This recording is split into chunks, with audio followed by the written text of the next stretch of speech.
नमस्कार। भारतीय रेलवे का उपक्रम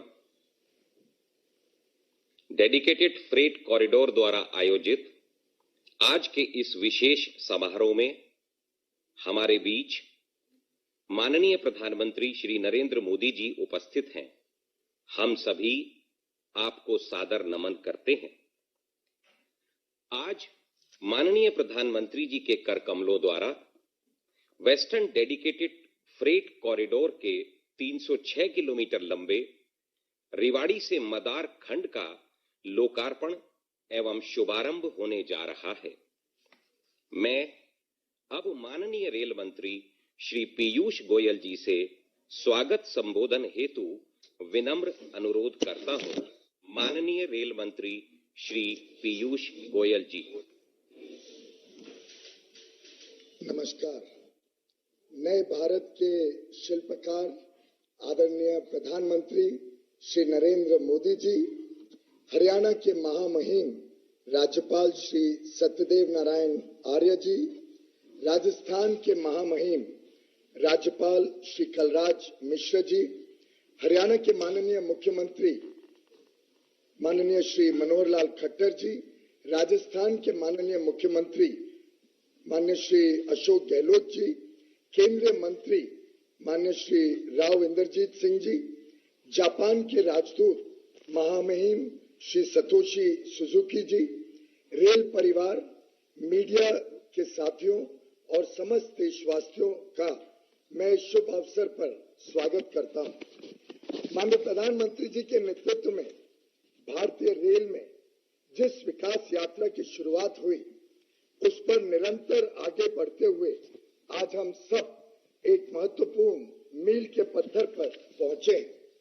माननीय प्रधानमंत्री जी, आपके कर कमलों द्वारा आज वेस्टर्न डेडिकेटेड फ्रेट कॉरिडोर के इस 306 किलोमीटर लंबे न्यू रेवाड़ी न्यू मदार सेक्शन को राष्ट्र को समर्पित किया जाएगा। साथ ही अटेली और किशनगढ़ से 1.5 किलोमीटर लंबी मालगाड़ियों की भी शुरुआत होगी। 29 दिसंबर 2020 के दिन आपने ईस्टर्न डेडिकेटेड फ्रेट कॉरिडोर के new Khurja new Bhavpur section के उद्घाटन के दौरान जो हमें प्रोत्साहन दिया था, उससे पूरे रेल परिवार में एक नई ऊर्जा, उमंग और उत्साह का संचार हुआ है। समस्त रेल परिवार की ओर से मैं आपको कोटि कोटि धन्यवाद देता हूं। आदरणीय प्रधानमंत्री जी, आपको यह जानकर खुशी होगी कि उद्घाटन के उपरांत उस नए सेक्शन में निरंतर मालगाड़ियां चलती हैं और नए कीर्तिमान स्थापित कर रही है। कई मालगाड़ियों की औसत रफ्तार तो 90 किलोमीटर से अधिक मापी गई है। जेएनपीटी को दादरी से जोड़ने वाली 1500 किलोमीटर लंबी वेस्टर्न डेडिकेटेड फ्रेट कॉरिडोर आर्थिक दृष्टिकोण से महत्वपूर्ण है। 5 राज्यों को उत्तर प्रदेश, हरियाणा, राजस्थान, गुजरात और महाराष्ट्र को जोड़ेगी। WDFC इन राज्यों से गुजरता हुआ वो धागा है जो आपस में बांधते हुए इन क्षेत्रों के समुचित आर्थिक और सामाजिक विकास में योगदान करेगा और भारतीय अर्थव्यवस्था को एक नई गति प्रदान करेगा। लगभग 5,800 करोड़ रुपए की लागत से निर्मित न्यू रेवाड़ी न्यू मदार सेक्शन के शुरू हो जाने से हरियाणा के प्रसिद्ध ऑटोमोबाइल उद्योग, राजस्थान के खनिज उद्योगों को एक बड़ा राष्ट्रीय बाजार के साथ साथ अंतर्राष्ट्रीय बाजार भी उपलब्ध हो जाएगा।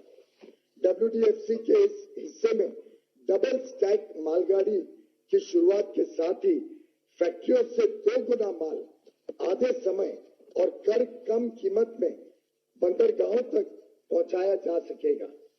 माल ढुलाई को आसान, सुरक्षित और पारदर्शी बनाने के लिए भारतीय रेल द्वारा हाल ही में लॉन्च हुई फ्रेट बिजनेस डेवलपमेंट पोर्टल के माध्यम से सभी सेवाएं एक जगह पर उपलब्ध कराई जाएंगी। माननीय प्रधानमंत्री जी, इसी कड़ी में आने वाले अगले 100 दिनों में मदार को गुजरात के पालनपुर से जोड़ दिया जाएगा, जिससे गुजरात के प्रमुख पोर्ट्स कांडला, पिपावाव और मुंद्रा DFC नेटवर्क से जुड़ जाएंगे। इस कॉरिडोर में गति भी है और प्रगति भी।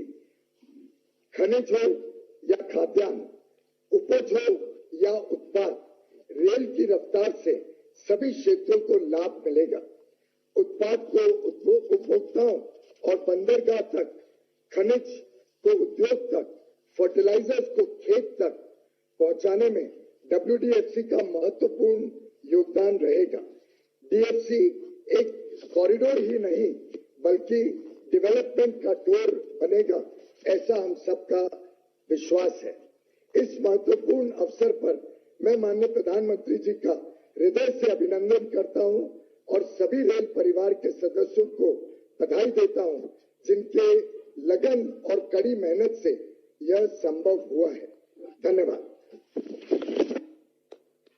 धन्यवाद माननीय रेल मंत्री श्री पीयूष गोयल जी। मैं अब माननीय मुख्यमंत्री राजस्थान श्री अशोक गहलोत जी से इस विशेष अवसर पर संबोधन हेतु विनम्र अनुरोध करता हूं। माननीय मुख्यमंत्री राजस्थान श्री अशोक गहलोत जी।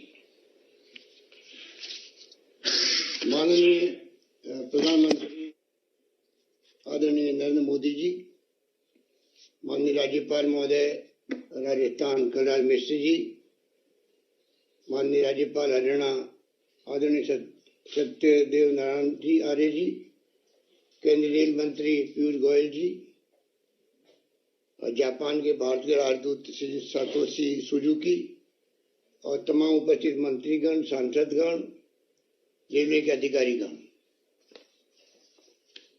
सबसे पहले मैं माननीय प्रधानमंत्री जी को आप सबको नए वर्ष की बहुत बहुत शुभकामनाएं देना चाहता हूं।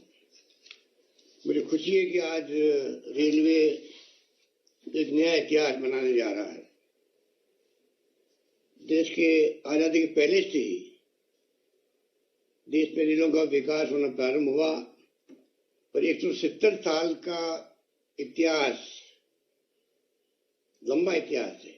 लंबा सफर तय करते करते आज 6 जनवरी 21 को डबल स्टेक कंटेनर रेलगाड़ी का प्रारंभ होना और दिल्ली, मुंबई और वेस्टर्न डेडिकेटेड फ्रेट कॉरिडोर का बनना, मैं समझता हूं कि एक इतिहास रचने के बराबर है रेलवे के। रेवाड़ी से मदार खंड का आज राष्ट्र को समर्पण, तब अटेली व किशनगढ़ स्टेशनों से मालगाड़ियों का फ्लैग ऑफ, वो भी 1.5 किलोमीटर लंबी रेलगाड़ी डबल डेकर के रूप में चलना, मैं समझता हूं कि सभी के लिए आज बधाई का समय है। और जिस प्रकार से इसका इतिहास रेलवे का बना है, ये कोई मामूली बात नहीं। पंडित नेहरू के वक्त में जब ये शुरुआत हुई थी, उनकी दूरदृष्टि थी कि उस वक्त में तो रेलवे के लिए चाहे इंजन हो चाहे डब्बे हो, सब बाहर से आते थे, इंपोर्ट होते थे। उनकी दूरदृष्टि थी कि उन्होंने जिस प्रकार से बड़े बड़े बांध, कल कारखाने बनाए, उसी रूप में उन्होंने रेलवे पे ध्यान दिया कि रेलवे के किस प्रकार डब्बे, इंजन यहाँ बनने लगे। फ्रांस से एग्रीमेंट हुआ, उसके बाद में लंबा सफर तय करते करते 2006 के अंदर जब यूपीए गवर्नमेंट थी, तब आपके DFCCIL dedicated freight corridor corporation of India की स्थापना हुई। डॉक्टर मनमोहन सिंह जी के वक्त में एक नया इतिहास रचा गया कि एक नई दृष्टि सामने लाई गई, किस प्रकार से पैरेलल ईस्टर्न वेस्टर्न कॉरिडोर बने फ्रेट के लिए, जिससे कि देश की आर्थिक गतिविधि तेज गति से बढ़ सके, एक्सपोर्ट इंपोर्ट तेज हो सके। और वही आज मैं समझता हूं कि बहुत सौभाग्य की बात है कि वो वेस्टर्न डेडिकेटेड फ्रेट कॉरिडोर तो 42% हिस्सा जो है राजस्थान से होकर गुजरता है। राजस्थान वासियों के लिए तो प्रधानमंत्री जी आपने बहुत बड़ी सौगात दी है, उसके लिए मैं आपका आभारी हूं, क्योंकि राजस्थान सरकार पूरी तरह समर्पित है इस कॉज के लिए। किस प्रकार दिल्ली मुंबई फ्रेट कॉरिडोर के साथ साथ में दिल्ली मुंबई इंडस्ट्रियल कॉरिडोर बने, कैसे डेवलप कैसे हो, वो अपना में बड़ी चुनौती है। आप समझ सकते हैं कि बड़े साधनों की आवश्यकता है और कोविड के बाद में राज्यों की स्थिति बहुत ही विकट हो चुकी है, फिर भी हमारा प्रयास है किस प्रकार से खुशीखेड़ा भिवाड़ी एरिया के अंदर जो हम लोगों ने निबराना एक प्रथम चरण के अंदर नोट लिया है, दूसरा जोधपुर पाली मारवाड़ औद्योगिक क्षेत्र विकसित करने का संकल्प किया है। इस रूप में हम चाहेंगे कि दोनों काम जो है साथ साथ चले और जो आज आप समर्पित करेंगे उसका लाभ राजस्थान के लोगों को और पूरे देश के लोगों को मिल सके। मैं उम्मीद करता हूं कि जो रेलवे स्टेशन है, हमने मांग करी है कि वो राजस्थान के अंदर भी एक बने, भिवाड़ी के अंदर, जिससे कि हम लोग उसका लाभ उठा सके, क्योंकि भिवाड़ी क्षेत्र में जापानी जोन है निमराना के अंदर, और वो अपने आप में पूरे देश के अंदर एक अनूठा जोन है जहाँ पर जापानी पूरा जोन हो रहा है। 6000 से ज्यादा इकाई है वहाँ पर हमारी भिवाड़ी के अंदर इंडस्ट्री की, और वहाँ अगर रेलवे स्टेशन बनता है तो मैं समझता हूँ उसका लाभ जो है आने वाले वक्त में हमें मिल सकेगा। छलारपुर औद्योगिक क्षेत्र है भिवाड़ी के अंदर, वहाँ मांग करते हैं डीएफसी का स्टेशन बने। और इसके अलावा मैं लंबी बात नहीं करता हुआ सिर्फ आपसे निवेदन करूंगा, क्योंकि आज एक मौका है कि प्रधानमंत्री जी हमारे बीच में मौजूद है और जिस रूप में काम जो हो रहा है देश के अंदर और प्रदेश के अंदर, उसमें हमारे कुछ प्रोजेक्ट जो पहले सैंक्शन हो गए थे राजस्थान के लिए, वो प्रोजेक्ट कुछ कारणों से बंद हो गए। मैं चाहूंगा कि आप प्रधानमंत्री जी आप स्वयं इतना इंटरेस्ट लेते हो रेलवे के अंदर, और मंत्री पीयूष गोयल जी बैठे हुए हैं, रेलवे के अधिकारी बैठे हुए हैं, तो मैं चाहूंगा जो प्रोजेक्ट पहले सैंक्शन है, प्रारंभ हो चुके थे, किन्हीं कारणों से बंद हो गए हैं, उनको मैं आपको जिक्र करना चाहूंगा। कृपा करके उनका आप प्रायोरिटी दें और पुनः प्रारंभ करवाएं, जिससे कि राजस्थान के अंदर जो माहौल बना था उस जमाने के अंदर वो माहौल पुनः बन सके। नंबर 1, 2013 में सरमथरा गंगापुर वाला करौली रेलवे स्टेशन का शिलान्यास हो चुका था, वो बंद हो गया काम। पुष्कर से मेरता रोड नई रेल का काम, वो परियोजना भी ठप हो गई। एक चौथ का बड़वारा से Ajmer via Tonk railway station, इसका काम भी रोक दिया गया। एक मैं आपको कहना चाहूंगा, आग्रह करूंगा कि जो आदिवासी क्षेत्र है गुजरात से लगता हुआ डूंगरपुर, तो बांसवाड़ा डूंगरपुर रतलाम, ये 50% भागीदारी थी स्टेट गवर्नमेंट की उस जमाने के अंदर। 250 करोड़ के लगभग स्टेट गवर्नमेंट दे चुकी थी, काम भी शुरू हो गया। उसके बाद में पता नहीं किन कारणों से काम बंद हो गया, तो लोगों में बहुत बड़ा वहां पर रिएक्शन भी है, और ये आदिवासी क्षेत्र है। मैं चाहूंगा इस काम को आप प्रायोरिटी पे वापस शुरू करवाएं। और वो स्थिति राजस्थान की भी नहीं रही है कि जो पहले हमने 50% का वादा किया था, अब तो वादा निभा नहीं पाएंगे, रेलवे को पूरा खर्चा करना पड़ेगा। एक भीलवाड़ा के रुपायली में मेमो कोच फैक्ट्री, जब mister doctor CP Joshi ji थे मंत्री, तब इसको सैंक्शन किया गया था और उसका शिलान्यास भी हो गया, वो भी रोक दिया गया। और एक और मैं आपसे निवेदन करना चाहूंगा कि जैसलमेर बाड़मेर जो पाकिस्तान का बॉर्डर लगता हुआ है, वहां पर गैस भी निकल गई है, तेल भी निकल गया है। तेल तो देश के प्रोडक्शन का 20% तेल निकल रहा है बाड़मेर के अंदर, बहुत बड़ा अचीवमेंट हुआ है।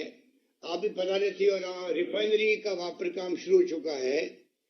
तो उस एरिया के अंदर अगर जैसलमेर बाड़मेर को मुद्रा से कांडला बंदरगाह से जोड़ने के लिए नई रेल लाइन की कोई 40 साल पहले से मांग है।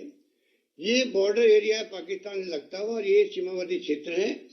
अगर ये सब कुछ निकलने के बाद में तेल भी, गैस भी और रिफाइनरी बन रही है, ये रेल लाइन नहीं बनती है, तो आने वाले वक्त में जैसे हमने भारतमाला के काम शुरू करवाए हैं देश के अंदर, वो भी अपना आप एक मैं समझता हूँ कि एक नई सोच है। उसी रूप में आप अगर जैसलमेर बाड़मेर को मुद्रा और कांडला बंदरगाह से जोड़ने के लिए नई रेल लाइन बिछाने का काम शुरू करवाते हैं, तो मैं समझता हूँ आने वाले वक्त के अंदर सभी दृष्टिकोण से ये बहुत उचित होगा। बाकी लोहारू सीकर रिंगर रेल लाइन पर अमन परिवर्तन हो चुका है, पर रेलगाड़ी चल नहीं रही है।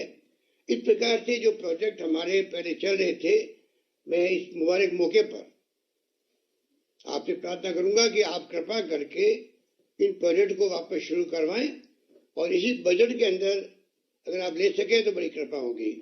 यही बात कहता हूं, मैं पुनः यही कहना चाहूंगा कि रेलवे का विस्तार, रेलवे का विकास सरकार चाहे किसी भी पार्टी की हो, परंतु टॉप प्रायोरिटी पे आज तक रहा है, रहना चाहिए। उसी से हमारी आर्थिक स्थिति भी मजबूत होगी और देश में सभी यात्रियों को भी और मैं समझता हूँ कि इंडस्ट्री को भी फायदा मिलेगा।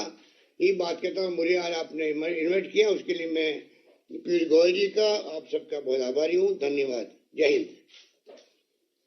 राजस्थान के मुख्यमंत्री श्री अशोक गहलोत जी, अन्य सभी उपस्थित केंद्रीय मंत्रीगण,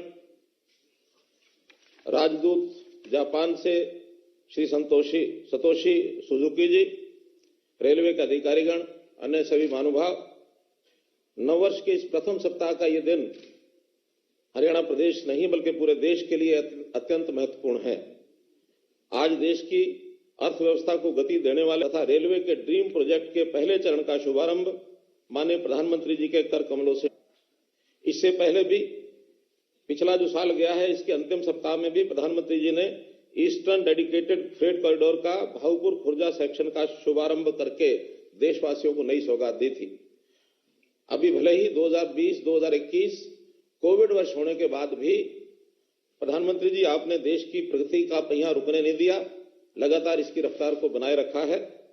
उसी कड़ी में आज वेस्टर्न डेडिकेटेड फ्रेट कॉरिडोर का जो 306 किलोमीटर लंबा रेवाड़ी मदार सेक्शन, इसका शुभारंभ करने के लिए मैं हरियाणा वासियों की ओर से आपको बहुत धन्यवाद करता हूं। ये कॉरिडोर कुल 1504 किलोमीटर में 177 किलोमीटर हरियाणा से होकर गुजरता है। इसके अलावा उत्तर प्रदेश, गुजरात, राजस्थान और महाराष्ट्र राज्यों से होते हुए मुंबई तक बनकर जब ये तैयार हो जाएगा तो हरियाणा के औद्योगिक व कृषि उत्पादों की पहुंच सीधे बंदरगाह तक हो जाएगी। इस प्रकार ये कॉरिडोर हरियाणा से निर्यात की नई संभावनाएं बनाएगा और प्रदेश के आर्थिक विकास में मील का पत्थर साबित होगा। इससे गुरुग्राम व फरीदाबाद के automobile, IT, engineering, electronics, chemical व फार्मास्यूटिकल उद्योगों को लाभ होगा। इसी प्रकार झज्जर के हमारे फुटवियर और सीमेंट उद्योग, सोनीपत के ऑटोमोबाइल पार्ट्स, एग्रो व फूड प्रोसेसिंग उद्योग, पानीपत के टेक्सटाइल, यमुनानगर का प्लाईवुड, अंबाला का वैज्ञानिक उपकरण, सिरसा के एग्रो एवं फूड, हिसार के लोहा और स्टील उद्योग, करनाल के धान उत्पादकों और फुटवियर व कृषि उपकरण उद्योगों के लिए निर्यात के नए क्षेत्र एक्सप्रेसवे, केजीपी एक्सप्रेसवे और 4 मेट्रो लिंक, जिसमें बल्लभगढ़ मुजस्सर, मुंडका बहादुरगढ़, गुरुग्राम सिकंदरपुर, फरीदाबाद बल्लभगढ़ मेट्रो लिंक। इसी प्रकार देश में मैं इसी प्रकार के एक बड़े project Haryana orbital railway corridor की मंजूरी प्रदान करने के लिए भी आभार प्रकट करता हूं। यह परियोजना पूरे राष्ट्रीय राजधानी क्षेत्र यानी एनसीआर को डेडिकेटेड फ्रेट कॉरिडोर से जोड़ती है। पलवल से सोनीपत तक की इस परियोजना को हरियाणा सरकार व रेल मंत्रालय की संयुक्त भागीदारी से बनाया जा रहा है। इसकी अनुमानित लागत 5,617 करोड़ रुपया ये आंकी गई है। हरियाणा सरकार द्वारा रेलवे मंत्रालय के साथ मिलकर राज्य में रेल इंफ्रास्ट्रक्चर कर रही है। इनमें कुरुक्षेत्र नरवाना रेलवे लाइन पर elevated track, Karnal Yamunanagar railway line, Kaithal में एलिवेटेड रेलवे लाइन और जींद हांसी रेलवे लाइन आदि शामिल हैं। माननीय प्रधानमंत्री जी के मार्गदर्शन में हम प्रदेश में हर क्षेत्र में विकास कर रहे हैं। मुझे बताते हुए गर्व हो रहा है कि जब भी हरियाणा की किसी परियोजना को लेकर हम केंद्र सरकार के तो हमें भरपूर सहयोग मिलता है। माननीय प्रधानमंत्री जी, आज आपको सुनने के लिए लोगों की तीव्र इच्छा को देखते हुए श्रद्धा से आपको सुनना चाहते हैं। मैं अपनी वाणी को यहीं विराम देता हूं। बहुत बहुत धन्यवाद। धन्यवाद माननीय मुख्यमंत्री हरियाणा श्री मनोहर लाल जी। प्रधानमंत्री जी की सतत प्रेरणा एवं मार्गदर्शन में भारतीय रेलवे का उपक्रम डेडिकेटेड फ्रेट कॉरिडोर देश के चहुमुखी विकास में महत्वपूर्ण भूमिका निभाने के लिए निरंतर प्रयासरत है, जिसकी कुछ महत्वपूर्ण झलकियां एक लघु फिल्म के माध्यम से आप सभी के समक्ष आदरपूर्वक प्रस्तुत है।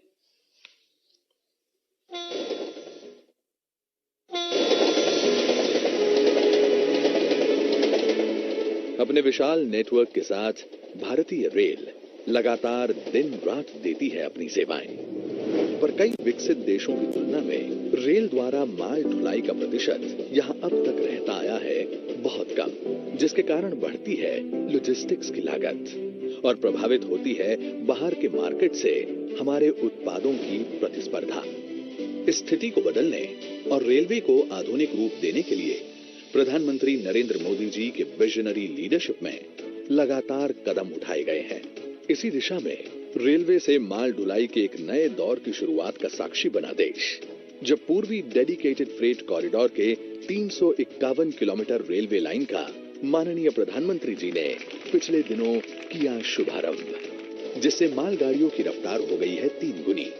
आज फिर एक ऐतिहासिक दिन है। अब अजमेर के गुलाब की खुशबू से पूरा महाराष्ट्र महकेगा। किशनगढ़ के ग्रेनाइट की खूबसूरती रेलवे द्वारा देश के कोने कोने तक जाएगी। एनसीआर की ऑटोमोबाइल इंडस्ट्री गुजरात और महाराष्ट्र के बंदरगाहों से मिलने को तैयार है। साथ ही राजस्थान के सरसों और बाजरे को मिलेगा अब पूरे भारत का बाजार, और ये सब संभव करेगा वेस्टर्न डेडिकेटेड फ्रेट कॉरिडोर। साथियों, ये फ्रेट कॉरिडोर आत्मनिर्भर भारत के बहुत बड़े माध्यम बनेंगे। उद्योग हो, व्यापार कारोबार हो, किसान हो या फिर कंज्यूमर, हर किसी को इनका लाभ मिलने वाला है। जेएनपीटी मुंबई को दादरी उत्तर प्रदेश से जोड़ने वाला 1506 किलोमीटर लंबा ये कॉरिडोर आत्मनिर्भर भारत के सपने को देगा मजबूत आधार। वेस्टर्न डेडिकेटेड फ्रेट कॉरिडोर मालगाड़ी द्वारा माल के परिवहन को बनाएगा सुगम, किफायती, तेज, ऊर्जा दक्ष और प्रदूषण रहित। इस कॉरिडोर में डबल स्टैक वाली मालगाड़ियों का हो सकेगा परिवहन। Automobile traffic, roll on roll of service जैसी सुविधा इसे देगी अलग पहचान। वेस्टर्न डेडिकेटेड फ्रेट कॉरिडोर का 5,800 करोड़ रुपए की लागत से बना 306 किलोमीटर लंबा नवनिर्मित सेक्शन मदार से रेवाड़ी है पूरी तरह तैयार, और साथ ही तैयार किए जा रहे हैं industrial corridor, multi modal logistic park, container depot. औद्योगिक विकास के नए पन्ने को लिखने के लिए अब बढ़ेगी इंडस्ट्रियल क्षेत्रों तक रेल की पहुंच। साथ ही महाराष्ट्र और गुजरात के किसानों और उद्योगों को मिलेगा उत्तर भारत का बड़ा बाजार। देश के उत्तरी और पश्चिमी हिस्सों के उपज, उत्पाद और उद्यम पाएंगे पैन इंडिया पहचान, और एक भारत श्रेष्ठ भारत का संकल्प होगा और भी समृद्ध। प्रधानमंत्री नरेंद्र मोदी के द्वारा वेस्टर्न डेडिकेटेड फ्रेट कॉरिडोर के रेवाड़ी से मदार खंड का राष्ट्र को समर्पण, साथ ही न्यू अटेली और न्यू किशनगढ़ से डबल स्टैक मालगाड़ियों को हरी झंडी दिखाकर रवानगी। मैं अब माननीय प्रधानमंत्री जी से अनुरोध करता हूं कि वेस्टर्न डेडिकेटेड फ्रेट कॉरिडोर के नवनिर्मित 306 किलोमीटर लंबे रेवाड़ी से मदार खंड का लोकार्पण अपने कर कमलों द्वारा रिमोट का बटन दबाकर करें। माननीय प्रधानमंत्री जी।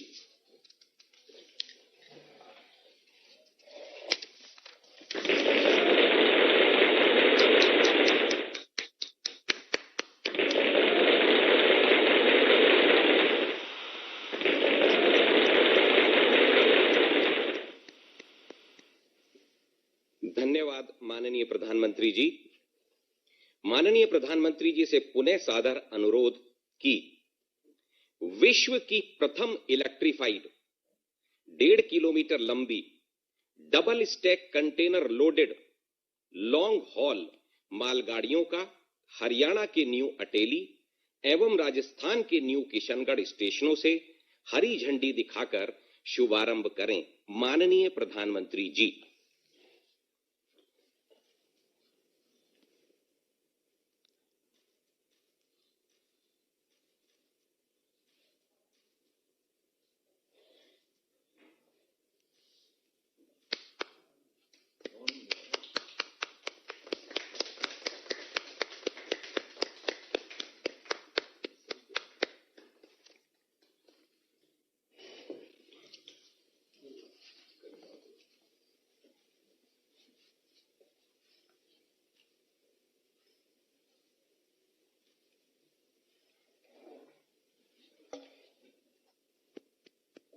धन्यवाद माननीय प्रधानमंत्री जी।